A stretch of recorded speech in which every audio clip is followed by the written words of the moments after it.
Welcome to Shadows of Weekend.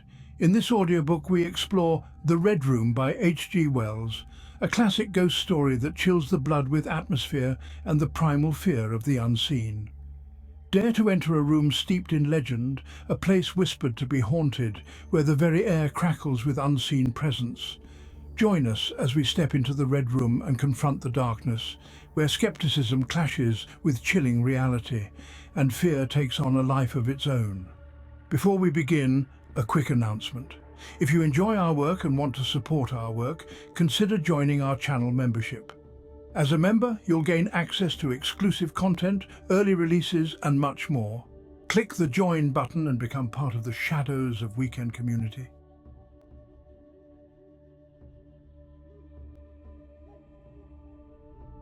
"I can assure you," said I, "that it will take a very tangible ghost to frighten me." And I stood up before the fire with my glass in my hand. "It is your own choosing," said the man with the withered arm, and glanced at me askance. 28 years," said I have lived, and never a ghost have I seen as yet." The old woman sat staring hard into the fire, her pale eyes wide open. "Aye," she broke in, "and 28 years you have lived, and never seen the likes of this house, I reckon. There's a many things to see, when one's still but 28. She swayed her head slowly from side to side. "A many things to see and sorrow for." I half suspected the old people were trying to enhance the spiritual terrors of their house by their droning insistence. I put down my empty glass on the table and looked about the room, and caught a glimpse of myself, abbreviated and broadened to an impossible sturdiness, in the queer old mirror at the end of the room. "Well," I said, "if I see anything tonight I shall be so much the wiser, for I come to the business with an open mind." "It's your own choosing," said the man with the withered arm once more. I heard the sound of a stick and a shambling step on the flags in the passage outside, and the door creaked on its hinges as a second old man entered, more bent, more wrinkled, more aged even than the first. He supported himself by a single crutch. His eyes were covered by a shade, and his lower lip, half averted, hung pale and pink from his decaying yellow teeth. He made straight for an armchair on the opposite side of the table, sat down clumsily, and began to cough. The man with the withered arm gave this newcomer a short glance of positive dislike. The old woman took no notice of his arrival, but remained with her eyes fixed steadily on the fire. "I said, it's your own choosing," said the man with the withered arm when the coughing had ceased for a while. "It's my own choosing," I answered. The man with the shade became aware of my presence for the first time, and threw his head back for a moment and sideways to see me. I caught a momentary glimpse of his eyes, small and bright and inflamed. Then he began to cough and splutter again. "Why don't you drink?" said the man with the withered arm, pushing the beer towards him. The man with the shade poured out a glassful with a shaky hand that splashed half as much again on the deal table. A monstrous shadow of him crouched upon the wall and mocked his action as he poured and drank. I must confess I had scarce expected these grotesque custodians. There is to my mind something inhuman in senility, something crouching and atavistic. The human qualities seem to drop from old people insensibly day by day. The three of them made me feel uncomfortable with their gaunt silences, their bent carriage, their evident unfriendliness to me and to one another. "If," said I, "you will show me to this haunted room of yours, I will make myself comfortable there." The old man with the cough jerked his head back so suddenly that it startled me, and shot another glance of his red eyes at me from under the shade, but no one answered me. I waited a minute, glancing from one to the other. "If," I said a little louder, "if you will show me to this haunted room of yours, I will relieve you from the task of entertaining me." "There's a candle on the slab outside the door," said the man with the withered arm, looking at my feet as he addressed me. "But if you go to the Red Room tonight—" "This night of all nights," said the old woman. "You go alone." "Very well," I answered. "And which way do I go?" "You go along the passage for a bit," said he, "until you come to a door, and through that is a spiral staircase, and halfway up that is a landing and another door covered with baize. Go through that and down the long corridor to the end, and the red room is on your left up the steps. Have I got that right? I said, and repeated his directions. He corrected me in one particular. And are you really going? Said the man with the shade, looking at me again for the third time with that queer, unnatural tilting of the face. This night of all nights, said the old woman. It is what I came for, I said, and moved towards the door. As I did so, the old man with the shade rose and staggered round the table so as to be closer to the others and to the fire. At the door I turned and looked at them and saw they were all close together, dark against the firelight, staring at me over their shoulders with an intent expression on their ancient faces. Good night, I said, setting the door open. It's your own choosing, said the man with the withered arm. I left the door wide open until the candle was well alight, and then I shut them in and walked down the chilly, echoing passage. I must confess that the oddness of these three old pensioners in whose charge her ladyship had left the castle, and the deep-toned, old-fashioned furniture of the housekeeper's room in which they foregathered, affected me in spite of my efforts to keep myself at a matter-of-fact phase. They seemed to belong to another age, an older age, an age when things spiritual were different from this of ours, less certain, an age when omens and witches were credible and ghosts beyond denying. Their very existence was spectral, the cut of their clothing, fashions born in dead brains. The ornaments and conveniences of the room about them were ghostly, the thoughts of vanished men, which still haunted rather than participated in the world of today. But with an effort I sent such thoughts to the right about. The long, draughty subterranean passage was chilly and dusty, and my candle flared and made the shadows cower and quiver. The echoes rang up and down the spiral staircase, and a shadow came sweeping up after me, and one fled before me into the darkness overhead. I came to the landing and stopped there for a moment, listening to a rustling that I fancied I heard. Then, satisfied of the absolute silence, I pushed open the baize-covered door and stood in the corridor. The effect was scarcely what I expected, for the moonlight, coming in by the great window on the grand staircase, picked out everything in vivid black shadow or silvery illumination. Everything was in its place. The house might have been deserted on the yesterday instead of 18 months ago. There were candles in the sockets of the sconces, and whatever dust had gathered on the carpets or upon the polished flooring was distributed so evenly as to be invisible in the moonlight. I was about to advance and stopped abruptly. A bronze group stood upon the landing, hidden from me by the corner of the wall, but its shadow fell with marvellous distinctness upon the white panelling and gave me the impression of someone crouching to waylay me. I stood rigid for half a minute perhaps. Then, with my hand in the pocket that held my revolver, I advanced only to discover a Ganymede and eagle glistening in the moonlight. That incident for a time restored my nerve, and a porcelain Chinaman on a buhl table, whose head rocked silently as I passed him, scarcely startled me. The door to the red room and the steps up to it were in a shadowy corner. I moved my candle from side to side in order to see clearly the nature of the recess in which I stood before opening the door. Here it was, thought I, that my predecessor was found, and the memory of that story gave me a sudden twinge of apprehension. I glanced over my shoulder at the Ganymede in the moonlight and opened the door of the red room rather hastily, with my face half turned to the pallid silence of the landing. I entered, closed the door behind me at once, turned the key I found in the lock within, and stood with the candle held aloft, surveying the scene of my vigil, the great red room of Lorraine Castle, in which the young Duke had died, or rather in which he had begun his dying, for he had opened the door and fallen headlong down the steps I had just ascended. That had been the end of his vigil, of his gallant attempt to conquer the ghostly tradition of the place, and never, I thought, had apoplexy better served the ends of superstition. And there were other and older stories that clung to the room, back to the half-credible beginning of it all. The tale of a timid wife and the tragic end that came to her husband's jest of frightening her. And looking around that large, sombre room, with its shadowy window bays, its recesses and alcoves, one could well understand the legends that had sprouted in its black corners, its germinating darkness. My candle was a little tongue of light in its vastness that failed to pierce the opposite end of the room, and left an ocean of mystery and suggestion beyond its island of light. I resolved to make a systematic examination of the place at once and dispel the fanciful suggestions of its obscurity before they obtained a hold upon me. After satisfying myself of the fastening of the door, I began to walk about the room, peering round each article of furniture, tucking up the valances of the bed and opening its curtains wide.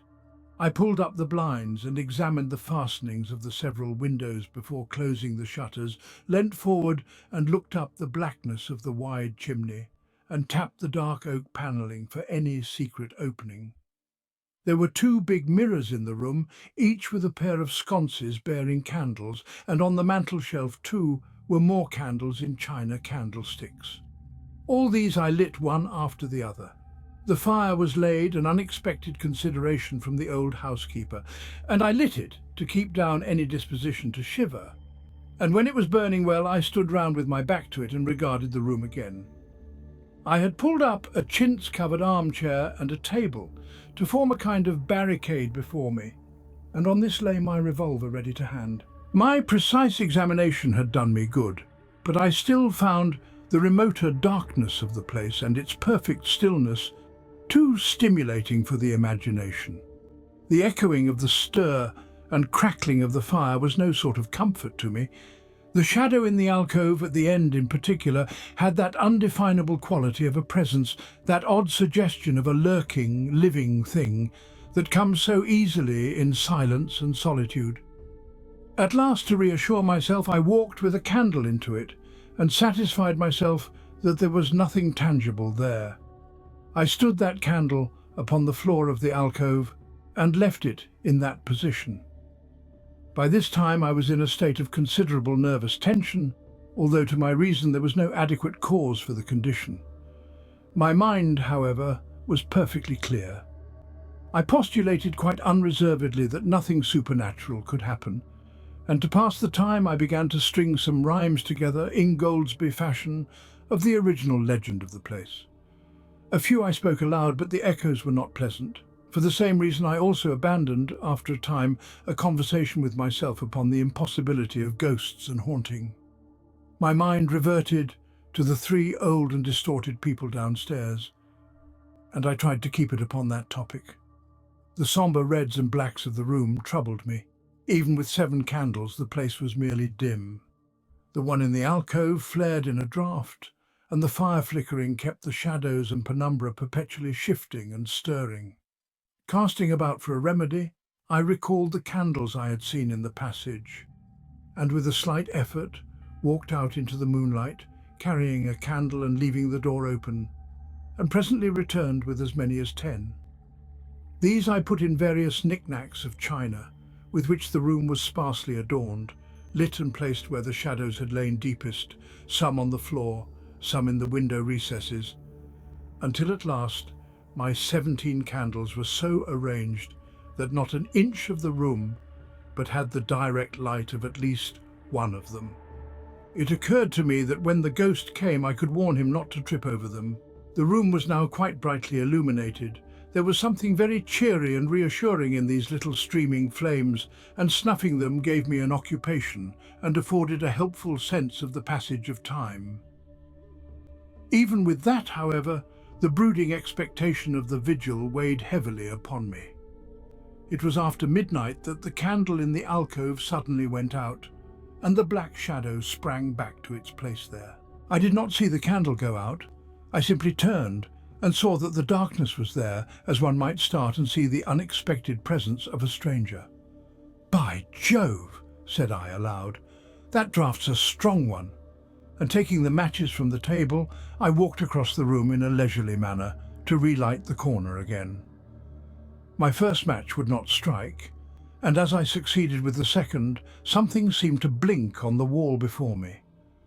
I turned my head involuntarily and saw that the 2 candles on the little table by the fireplace were extinguished. I rose at once to my feet. "Odd," I said, Did I do that myself in a flash of absent-mindedness? I walked back, relit one, and as I did so, I saw the candle in the right sconce of one of the mirrors wink and go right out, and almost immediately its companion followed it. There was no mistake about it. The flame vanished as if the wicks had been suddenly nipped between a finger and a thumb, leaving the wick neither glowing nor smoking, but black. While I stood gaping, the candle at the foot of the bed went out, and the shadows seemed to take another step towards me. "This won't do," said I, and first one and then another candle on the mantelshelf followed. "What's up?" I cried, with a queer high note getting into my voice somehow. At that, the candle on the wardrobe went out, and the one I had relit in the alcove followed. "Steady on," I said. "These candles are wanted," speaking with a half-hysterical facetiousness, and scratching away at a match the while for the mantel candlesticks. My hands trembled so much that twice I missed the rough paper of the matchbox. As the mantel emerged from darkness again, 2 candles in the remoter end of the window were eclipsed.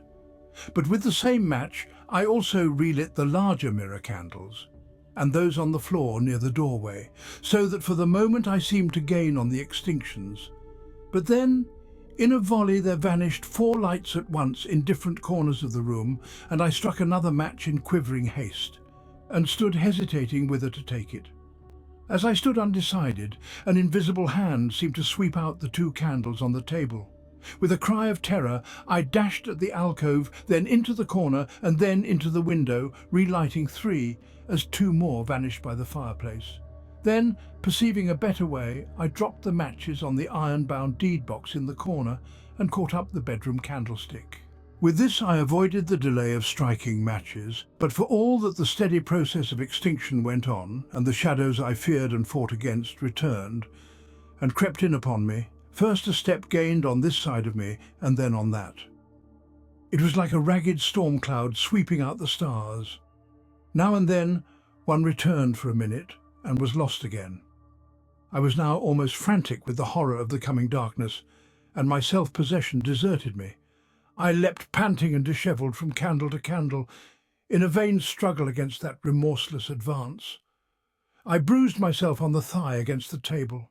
I sent a chair headlong. I stumbled and fell, and whisked the cloth from the table in my fall. My candle rolled away from me, and I snatched another as I rose. Abruptly, this was blown out, as I swung it off the table by the wind of my sudden movement, and immediately the 2 remaining candles followed. But there was light still in the room, a red light that staved off the shadows from me. The fire! Of course I could still thrust my candle between the bars and relight it.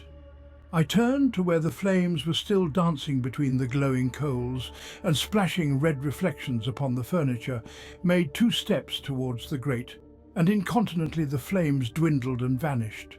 The glow vanished, the reflections rushed together and vanished, and as I thrust the candle between the bars, darkness closed upon me like the shutting of an eye, wrapped about me in a stifling embrace, sealed my vision, and crushed the last vestiges of reason from my brain. The candle fell from my hand. I flung out my arms in a vain effort to thrust that ponderous blackness away from me, and lifting up my voice, screamed with all my might, once, twice, thrice. Then I think I must have staggered to my feet. I know I thought suddenly of the moonlit corridor, and with my head bowed and my arms over my face, made a run for the door. But I had forgotten the exact position of the door and struck myself heavily against the corner of the bed. I staggered back, turned, and was either struck or struck myself against some other bulky furniture. I have a vague memory of battering myself thus to and fro in the darkness, of a cramped struggle, and of my own wild crying as I darted to and fro, of a heavy blow at last upon my forehead, a horrible sensation of falling that lasted an age, of my last frantic effort to keep my footing, and then I remember no more. I opened my eyes in daylight. My head was roughly bandaged, and the man with the withered arm was watching my face. I looked about me, trying to remember what had happened, and for a space I could not recollect. I rolled my eyes into the corner and saw the old woman, no longer abstracted, pouring out some drops of medicine from a little blue phial into a glass. "Where am I?" I asked. I seem to remember you, and yet I cannot remember who you are." They told me then, and I heard of the haunted Red Room as one who hears a tale. "We found you at dawn," said he, "and there was blood on your forehead and lips." It was very slowly I recovered my memory of my experience. "You believe now," said the old man, "that the room is haunted?" He spoke no longer as one who greets an intruder, but as one who grieves for a broken friend. "Yes," said I, "the room is haunted. And you have seen it, and we who have lived here all our lives have never set eyes upon it, because we have never dared. Tell us, is it truly the old Earl who—" "No," said I, "it is not. I told you so," said the old lady with the glass in her hand. "It is his poor young Countess who was frightened." "It is not," I said. "There is neither ghost of Earl nor ghost of Countess in that room. There is no ghost there at all. But worse, far worse." "Well," they said. "The worst of all the things that haunt poor mortal man," said I. "And that is, in all its nakedness, fear that will not have light nor sound, that will not bear with reason, that deafens and darkens and overwhelms. It followed me through the corridor. It fought against me in the room." I stopped abruptly. There was an interval of silence. My hand went up to my bandages. Then the man with the shade sighed and spoke. "That is it," said he. "I knew that was it. A power of darkness, to put such a curse upon a woman. It lurks there always. You can feel it even in the daytime, even of a bright summer's day, in the hangings, in the curtains, keeping behind you however you face about. In the dusk it creeps along the corridor and follows you so that you dare not turn. There is fear in that room of hers, black fear, and there will be, so long as this house of sin endures."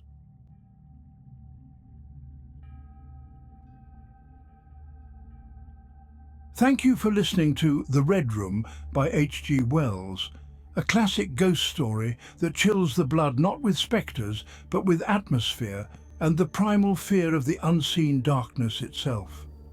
As we leave the Red Room and its lingering sense of dread, we are reminded that true fear often resides not in what we can see, but in the shadows we cannot, and that sometimes the most terrifying ghosts are those born of our own imaginations, fueled by the oppressive weight of the unknown. Stay tuned for more captivating tales of mystery and the supernatural, and remember, darkness itself can be haunted, especially in a room with a legend. And if you'd like to support our work and get exclusive benefits, consider joining our channel membership.